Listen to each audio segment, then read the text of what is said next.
피로사회라는 책이 있습니다. 작년, 재작년에 우리나라 대히트를 했던 책 중에 하나인데요. 제목 그대로 우리가 너무 피로하다는 말입니다. 이 책을 쓴 분은 현재 독일에서 교수로 계신 한병철 교수님입니다. 먼저 독일어로 이 책이 나왔고, 그래서 독일에서 아주 히트를 쳤죠. 그 다음에 우리말로 번역되어 나왔는데 우리나라에서도 많은 관심을 끌었던 책입니다.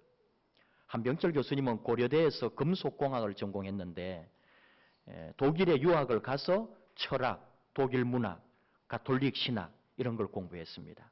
그래서 박사학위를 받고 스위스 바젤 대학에서 교수 자격을 취득하고 독일과 스위스에서 교수 생활하시다가 지금은 독일에서 교수로 계십니다. 교수면서 문화 비평가라고 할까요? 이분이 이 책에서 말하는 게 이런 내용이죠. 그렇게 오래된 시간도 아닌데 우리 사회는 규율 사회라고 하는 시대가 있었다는 거예요. 세상이 산업화되면서 아주 극단적으로 효율성과 생산성을 추구하는 그런 사회가 있었다는 거죠. 그래서 노력한 만큼 결과를 얻어야 되고 모두가 규율을 지키면서 정해진 틀 속에 살아야 했습니다. 학교와 공장, 직장에 정해진 시간이 있어서 출퇴근 시간이 있고요. 정해진 규칙을 준수해야 되고 짜인 프로그램에 따라서 맡겨진 일을 시간 내에 처리해야 합니다. 이런 일에 방해가 되는 딴짓을 한다는 것은 허용되지 않습니다. 일에 도움이 되지 않으면 제거되고 통제되고 관리되는 거죠. 이러한 구조에 적응하지 못하거나 반항하는 사람들은 처벌을 받게 됩니다. 직장에서 쫓겨나거나 승진을 못하거나 낙오자가 되거나 또는 학교에서 왕따가 되거나 세상으로부터 버림을 받게 되는 거죠. 물론 지금도 이런 잔재가 아직도 남아있고 이런 형태가 사실은 있습니다. 그러나 전체적으로 보면 시대가 바뀌어가고 있다는 거죠. 그래서 지금은 무슨 사회냐? 규율 사회가 아니라 성과 사회다. 이분은 이렇게 주장합니다. 지금은 21세기 신자유주의 시대에 정해진 출퇴근 시간은 느슨해졌다. 이렇게 보는 거죠.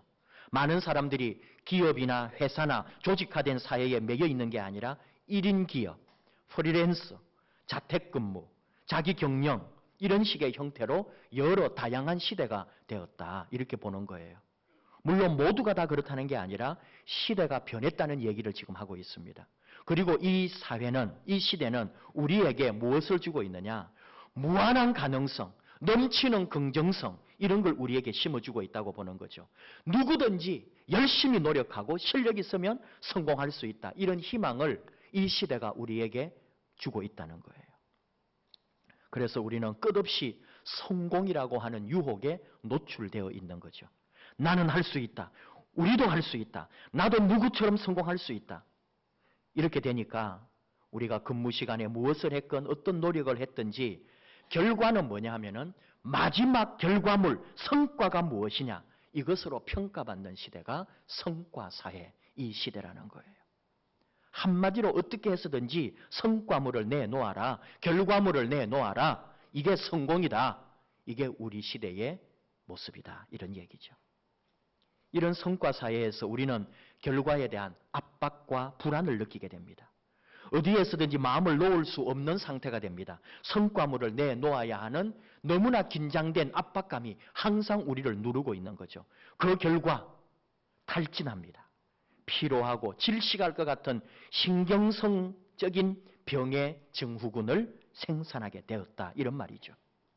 증후군이 뭐냐 하면은 한 가지로 말할 수 없는 여러 가지 병들이 같이 나타나는 거죠. 병의 물이다 이거예요. 증후군의 그 군이 물이 군자잖아요. 성과사에서 성공하기 위해서 발부둥을 치는데 그만큼 성과를 내지 못하면 소외되죠. 낙오자가 되죠. 우울증과 같은 여러 가지 질병들의 징후가 내 몸에 나타나게 된다. 그런 얘기예요. 지금 우리 시대가, 우리 세상이 피로사회가 되었고 피로사회가 됨으로 이런 여러 가지 징후들이 내 안에 나타나고 있다. 그런 진단이 바로 이 피로사회 책에서 말하고 있는 거예요. 지금 이 피로 과잉의 시대에 살고 있는 우리가 이것을 극복하기 위해서 어떻게 해야 하겠는가? 이 책은 그걸 우리에게 가르쳐주고 싶은 거죠. 모두가 성공주의에 빠져 있고 하면 된다고 부추기고 뭔가를 이루어내면 성공한 것처럼 으스대는 이 사회. 성공했다 그러면 모두가 다 주목하고 그리고 성공이라고 하는 것에 대하여 모두가 다 병을 앓으면서 그 성공을 향하여 치닫고 있는 이 시대.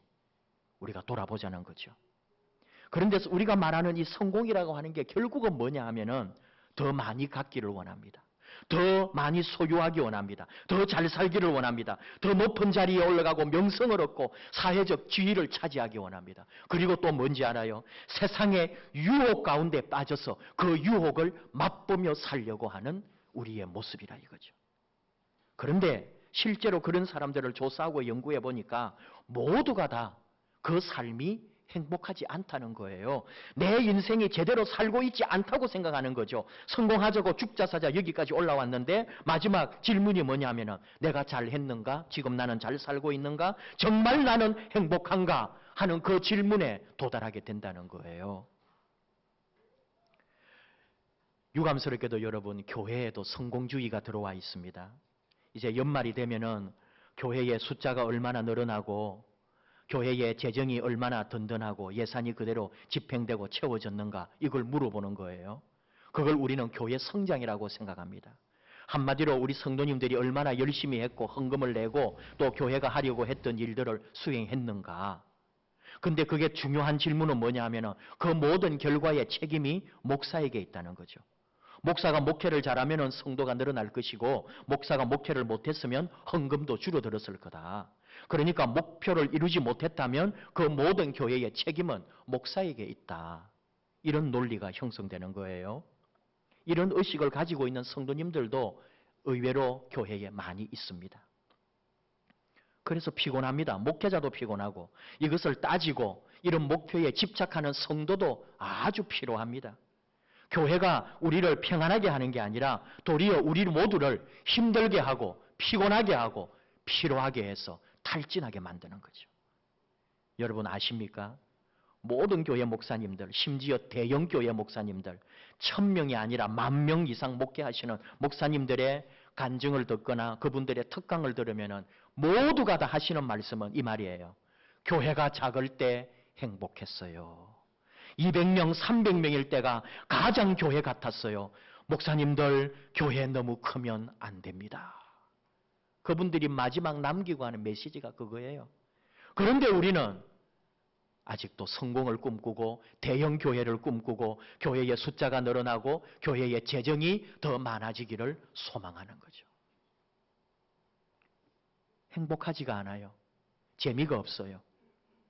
오늘 주신 말씀이 어떤 거냐 하면은 이스라엘이 포로가 되어 유배 생활을 하고 있을 때를 배경으로 합니다. 남유다가 BC 586년 바벨론 제국에 의해 멸망을 당했지요.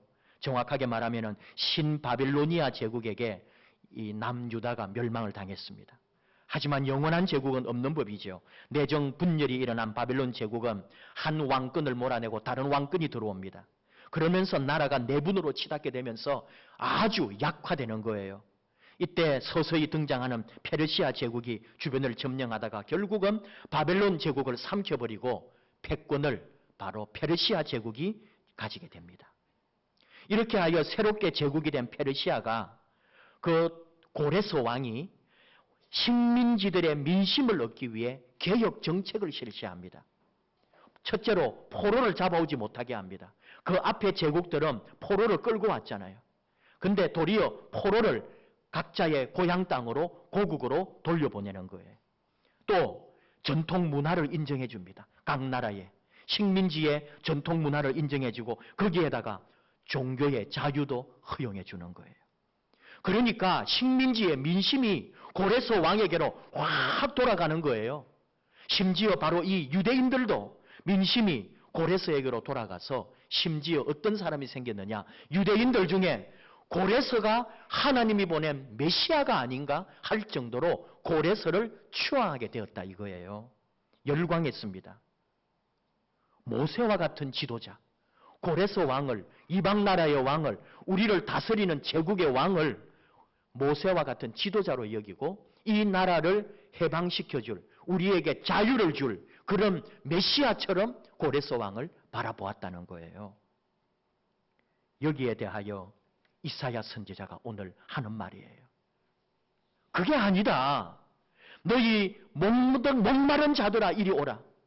돈 없는 자도 오라 하는 말이 뭐냐 하면은 지금 우리가 자유가 없다는 거예요. 우리는 가진 게 아무것도 없다는 거예요. 우리는 목말랐다 그런 거죠. 식민지 생활에서 아직도 포로고 아직도 우리 유대는 고난 중에 있는 민족이다. 식민지다. 우리는 고난 가운데 있고 어려움 가운데 있는 백성들일 뿐이다. 너희들 지금 양식이 아닌 것을 위하여 은을 달아주고 배부르게 하지 못할 것에 눈속임을 당하고 지금 거기로 치닫고 있구나. 다시 말하면은 페르시아 제국 고레스 왕이 이스라엘 민족을 구원해 줄 메시아가 아니라고 지금 이사야 선지자는 외치고 있는 거예요. 백성들이 잠깐 우리 이스라엘을 회복해 줄 왕이 저 고레스인가 하고 착각하고 있지만 남의 제국 그 왕을 따르는 것이 결코 우리에게 유익하지 못하다. 아무리 거기에 충성해 봐도 우리의 목마름은 계속될 것이고 아무리 그 왕을 메시아로 바라본다 할지라도 우리가 배부르게 되지 못할 것이다. 그런 얘기를 지금 하고 있는 거죠. 민족적인 갈망이잖아요. 독립, 해방, 고국으로 돌아가는 거, 모든 자유를 얻는 거. 이게 이스라엘의 민족의 갈망인데 그 집단적인 목마름을 고레스가 해결해 줄 것 같지만 이사야 선지자는 말하는 거예요. 결코 그곳에 답이 없다. 권력을 의지하고 왕을 의지하고 눈치를 보면서 내 앞날 내 살아갈 것을 바라보면서 이곳에 힘이 있으면 이곳에 붙고 저곳에 힘이 있으면 저곳에 붙으려고 하는 그런 민족성을 가지고는 그런 신앙을 가지고는 우리에게 참된 배부름이 없다. 하나님께로 돌아오라. 그 얘기를 지금 이사야 선지자가 하는 거예요. 오늘 우리가 이 말씀을 보면서 우리는 우리에게 주시는 하나님의 말씀을 들을 수 있어야 합니다. 나의 모습이 어떤 모습인가 하는 거예요. 우리도 많이 가지면 좋겠고 우리도 세상에 더 힘이 센 사람이 우리를 도와주고 그분의 도움을 받아 우리도 성공하고 싶어요. 잘 살고 싶고 더 많이 가지고 싶습니다. 돈 좀 더 많았으면 좋겠고 돈 많이 벌었으면 좋겠습니다. 그러면 행복할까 하는 얘기예요. 고레스 왕을 섬기고 세상의 힘을 믿고 그래서 자유를 얻는다고 해서 그게 과연 우리에게 진정한 행복과 진정한 의미를 던져줄 수 있을까? 그 질문을 하나님이 우리에게 하시는 거죠. 우리는 알고 있습니다. 우리의 소유나 세상의 성공으로 해서 내 인생에 복이 임하는 것이 아님을 너무나 잘 알고 있습니다. 그런데도 우리는 세상으로 유혹을 받게 되거든요. 이사야 선지자를 통해 하는 말을 들어야 합니다. 너희 모든 목마른 자들아 돈 없는 자도 물론 나아오라.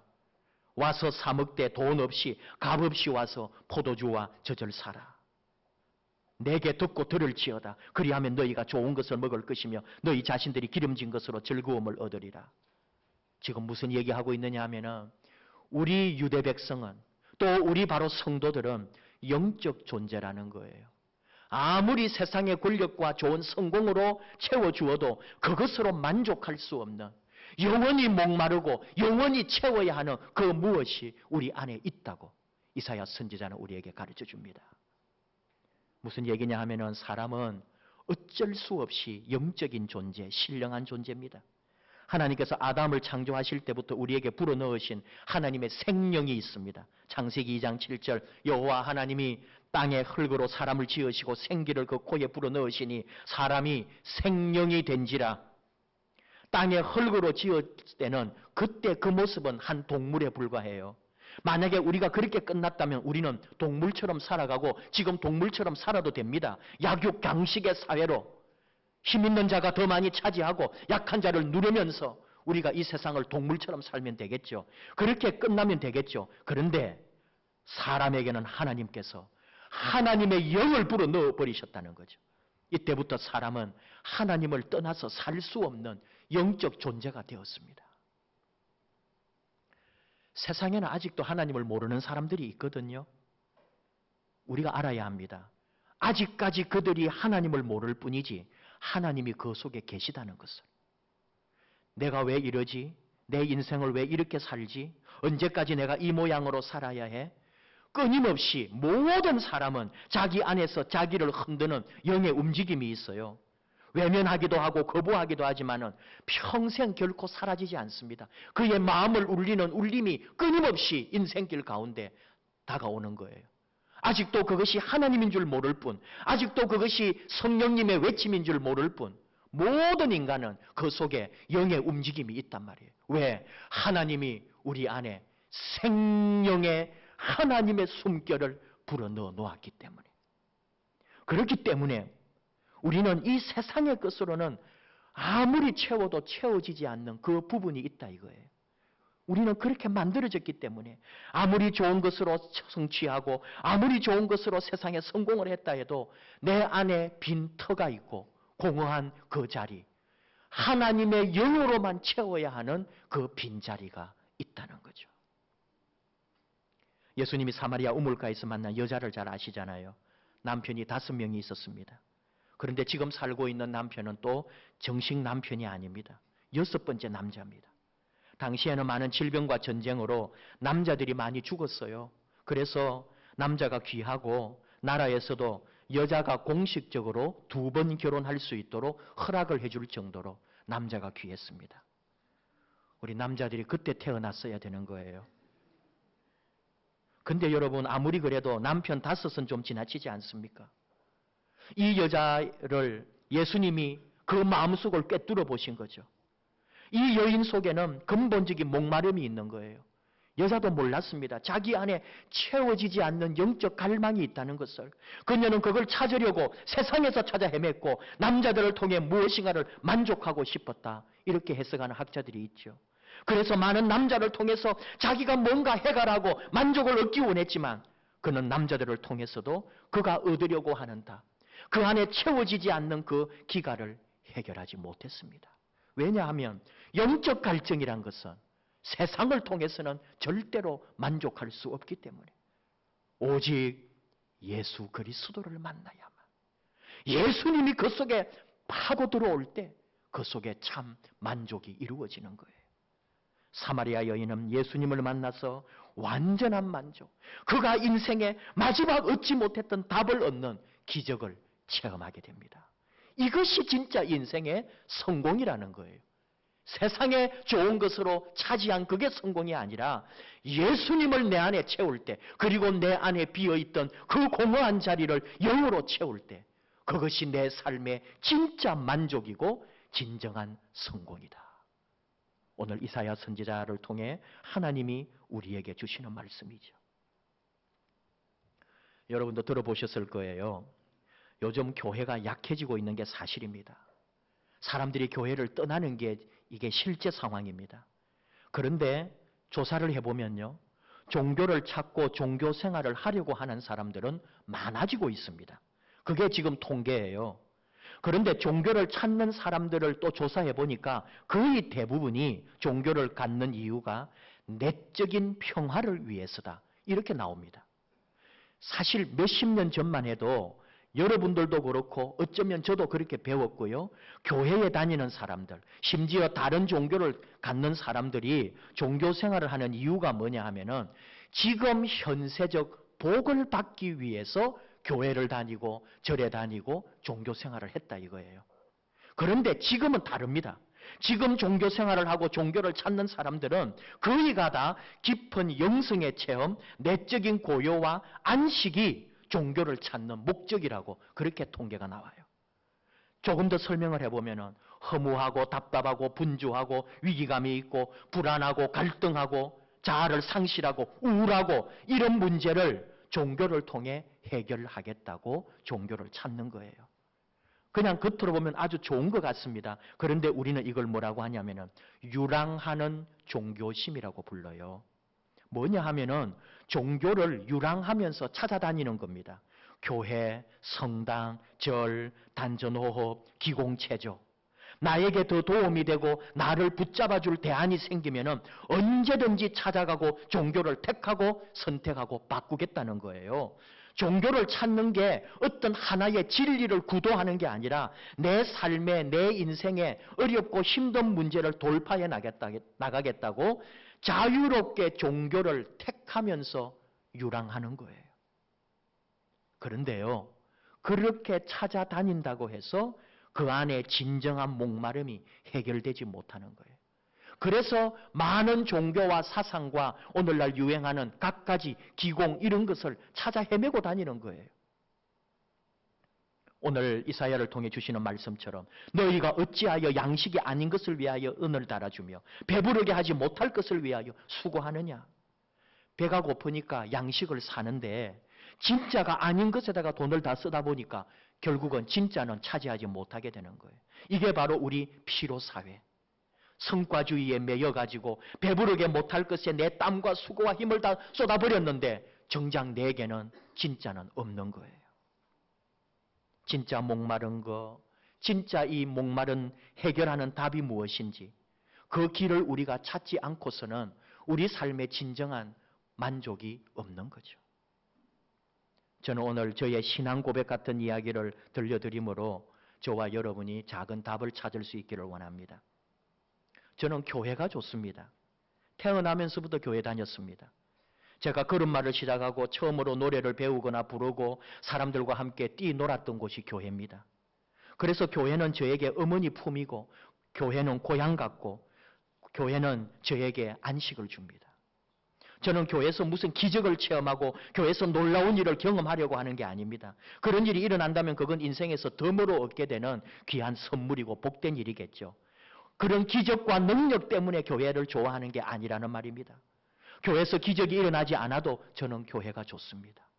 교회가 저를 키웠습니다. 교회의 전통이 어떤 사람들, 젊은이들이 싫어하는 교회의 역사가 어쩌면 그것조차도 교회가 남겨준 유산이 저에게 지혜가 되었고 저를 일깨워 주었습니다. 교회에서 듣고 배운 음악 저에게 영감을 주었고 예배 드릴 때에 저는 양육받았습니다. 찬송 중에 저는 울고 감동했고 위로받고 지금도 힘을 얻습니다. 저는 교회 들어오면 너무 평안하고 만족합니다. 신학을 공부하고 목사가 되기 위해 신학대학원에 다닐 때 좀 인생의 방황을 하고 새로운 전환을 생각하고 갈등하던 때도 있었습니다. 그러나 그 어디에서도 교회보다도 예수 그리스도보다도 바로 이 기독교 신앙보다도 그 세상의 그 어떤 것도 저에게 만족과 기쁨과 사랑을 주는 것이 없었습니다. 지금도 저는 교회에서 배우고 교회에서 가르치고 교회에서 나누고 누리고 성장하고 성숙하고 있습니다. 교회에서 만난 우리 성도님들, 우리 믿음의 형제 자매들이 너무 좋습니다. 너무 사랑하고 한 사람 한 사람이 너무 귀합니다. 제 속에는 그래도 타고난 경상도 기질이 있는지 그렇게 친절하거나 사근사근하지는 못합니다. 표현도 잘 못합니다. 하지만 성도님들은 저의 심장에 새겨져 있습니다.